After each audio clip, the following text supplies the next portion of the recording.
guys, how's it going? It's Al.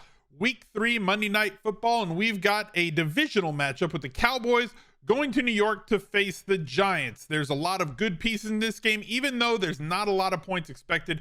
One, due to the fact that Dak Prescott's out. Two, the Giants haven't exactly been a model of efficiency on offense, but this line has swung towards them. The total is 39.5. We've got some pieces that we could play with here. Let's take a look at everything that there is on this showdown. So let's go. He's a legend.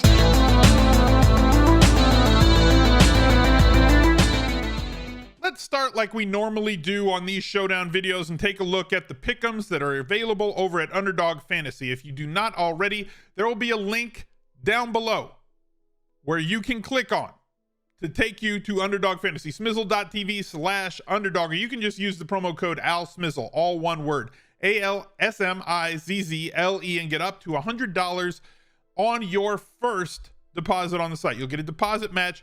If you deposit 50, they'll give you $50. If you deposit 100, they'll match it with another $100 that you can spend on any of the games that they have there or on the pick'em game. So I've got 3.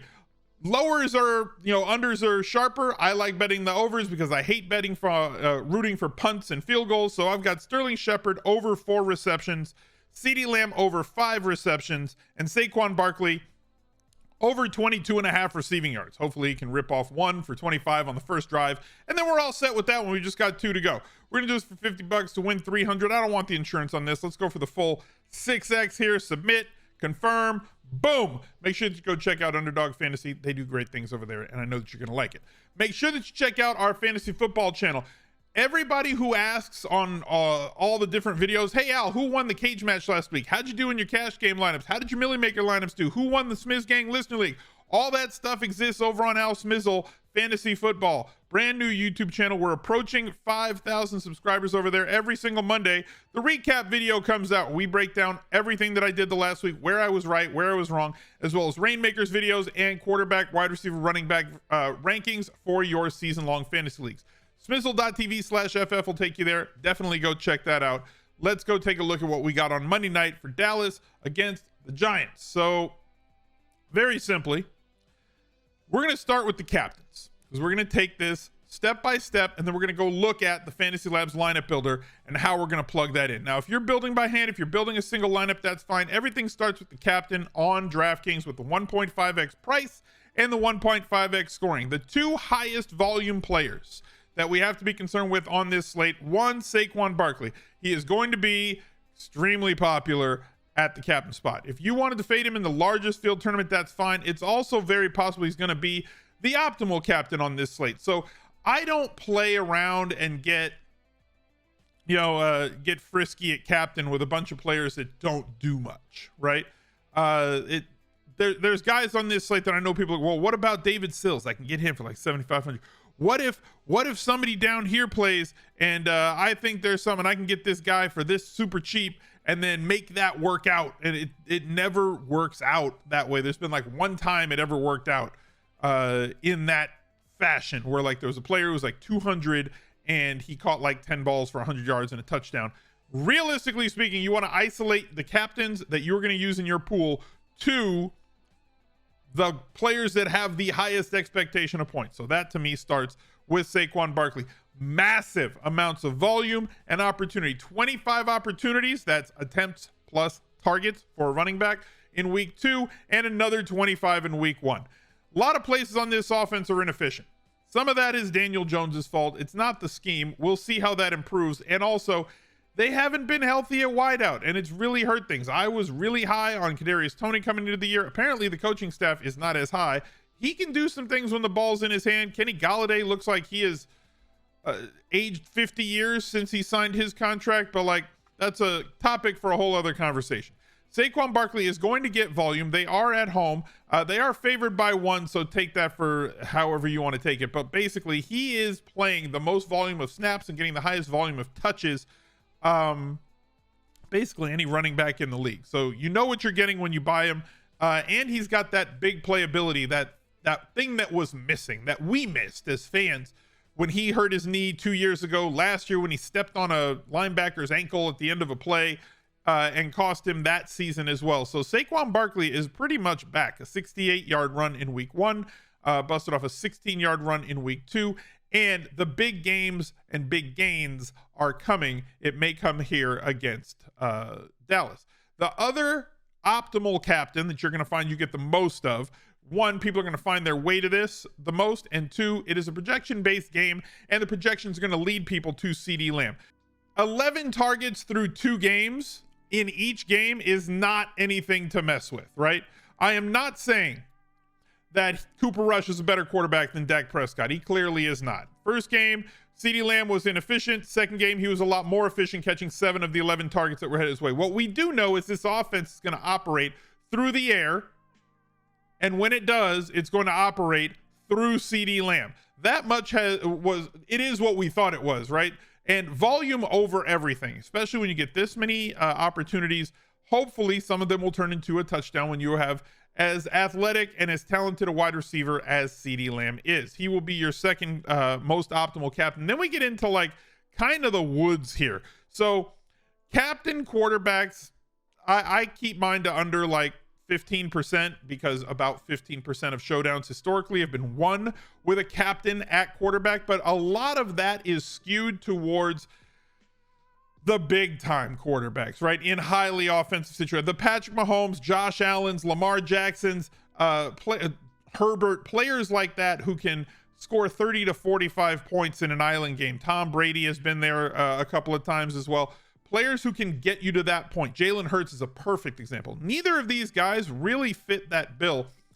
And what ends up happening is while 15% of all showdowns have been won with a quarterback at captain, because they project on a median projection much higher, the ceiling projections for the skill position players end up being higher than the quarterbacks on a more often basis. So like running backs and wide receivers are usually your optimal captain plays, but the field overplays. So like the field will have like 30 to 50% of quarterbacks in captain when it really only wins about 15% of the time. So when I tell you that I'm not going to probably use quarterbacks in captain, I'm going to limit them to maybe 5% each across my 150 lineups. It's not because it can't win. It's because when it does win, it's very hard to differentiate, and you have to get way different with those lineups. We'll tell you how to do that in a little bit. If I'm going to play Cooper Rush as my captain, I'm going to make sure that if I'm building by hand or if I'm using a lineup builder, that I'm going to include multiple pass catchers. Michael Gallup is back in this one. He's questionable for Monday night. They think that he's going to be there. They did not put him on IR, which means that they thought that he would be back within the first 4 weeks. Here we are, week 3. They expect him to be back. What that does is it affects Noah Brown, in my opinion, the most, who has seen 14 targets through 2 games. Really played very well so far, but like if he is now relegated to the number 3 wide receiver, it's going to be a little bit of a different story. We're still going to include him in that group, but now he may be overpriced. We don't know what type of a snap count yet Gallup is on. Pay attention as we get closer to lineup lock for that. I don't think that Pollard is going to get enough targets to warrant being in this group, but I will not exclude him from being in lineups that have Cooper Rush at captain. And Dalton Schultz is somebody else that we have to monitor, as he is questionable after leaving the last game with a knee injury. If he is out, that will create a big vacuum at the tight end spot for Dallas that could be filled by basically a bunch of dudes who are super duper cheap. We'll see how that goes. Monitor as we get closer. I will also be including the kicker in that group, because kicker is a positive correlation with their quarterback. If the team scores 34 points, which, I mean, that would be pretty astounding considering that the entire total on the game is 39.5, that kicker tends to do very well. Or if you think that this offense is going to stall out a lot and the kicker is going to be there, that would be fine also.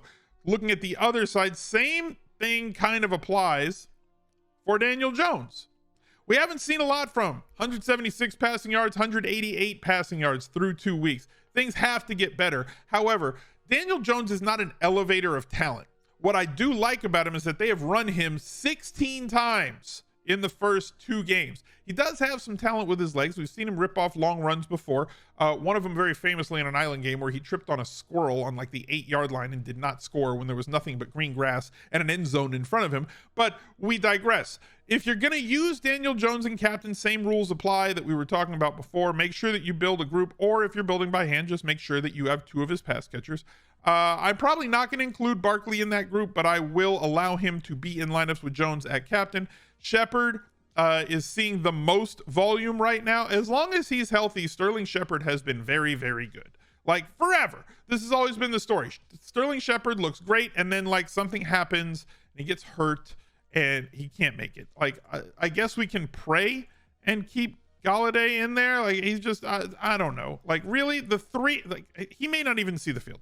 The 3 guys that have seen the field the most: Shepard, Richie James Jr., who has gotten 6 targets in each of the first 2 games, is only 5,400 in the flex, and David Sills, the 5th, has seen a ton of usage last week because whether it was a doghouse or an injury or something that was left over from preseason, Kadarius Toney and Kenny Galladay just are not playing, and they were projected to be the starting 2 guys in this offense. At tight end, we also have a weird situation because Bellinger, the rookie, has seen the most snaps, but like didn't run the most routes, and he caught a touchdown, and it kind of muddies everything up because there are other players on this team. Tanner Hudson's out there running around. The tight end situation for the Giants is entirely ugly. This is that showdown perfection situation where if you happen to hit the one guy, this is why I always say that Showdown's a lot like Keno. You have to make your decisions, and for me, it's going to come down to whichever one of these players at this range, Sills, Bellinger, Hudson, is going to be less played, is going to be the one that I'm going to want to overweight the field on. You build that group, and then you're going to bring it back with offensive skill position players from the other team. I will include Graham Gano in the Daniel Jones at captain lineups. Looking at another couple of players at captain before we move on, we have seen normal volume from Ezekiel Elliott. Now, he has not done much with it, and partially that's because of the offensive line not being stellar so far this year. The offense does go through him, even though I have said numerous times, I believe that Tony Pollard is the more explosive, more efficient back at this point in their career. Even it's not about age, because Ezekiel Elliott is really 1 year older than Tony Pollard, but Pollard way more explosive, but not going to get the volume. So it's a volume versus explosiveness issue. So like Pollard probably has the better ceiling, but Elliott very likely has much higher touchdown upside, and in a 1-game standpoint is going to be probably held as much as Tony Pollard is. So give me the one with more touchdown expectation, especially in a game where touchdowns are going to be at a premium. I'm probably not going to have very much Tony Pollard at captain, but I will have some Ezekiel Elliott at captain throughout my lineup. So if you want to get frisky and get cheaper with those guys, that's just fine. If you're still watching the video, take a second, drop a like on the video, subscribe to the channel, ring the notifications bell, and hey, while you're at it, go over to the fantasy football channel and go subscribe to that channel and ring this notifications bell and make sure that you're getting all that, because I know that you want to let me know on that recap video how your week went. Moving on, we had this discussion last week. We have it pretty much every week. I know somebody is going to write it in the replies. Hey, Al, this game does not have a really high total. What about defense at captain? What about kicker at captain? If you want to play kicker at captain, or if you want to play defense at captain, you can play however you want. I personally don't do that because of the same 2 reasons why I limit my quarterbacks at captain. Because it doesn't win anywhere nearly enough. Kicker or defense at captain tends to win about 1.5% to 2% of the overall showdowns that have ever taken place on DraftKings. But on every single showdown, the defenses are like, in total, between the 2 of them, are minimum 10% to 20% held across the board.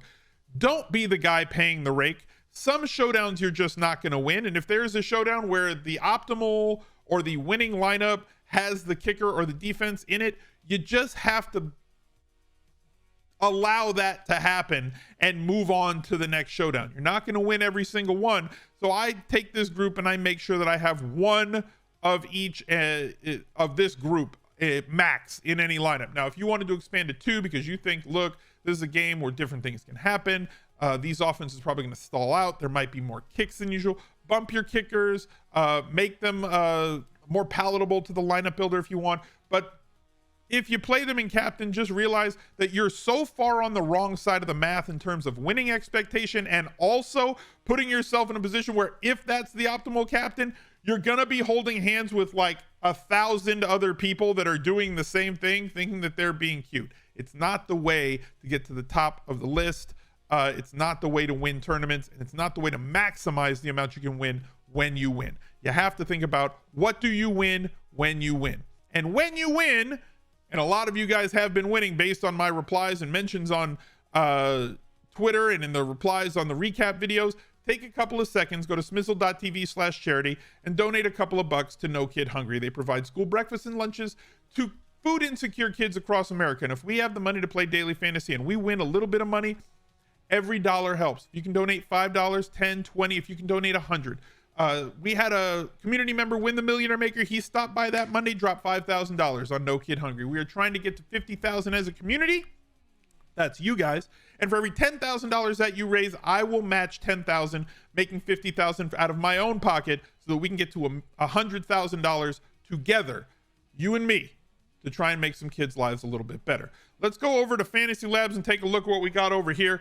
I've already got my template loaded up here. So my general rules, I don't really care about the maximum in these lineups because one, it's Showdown.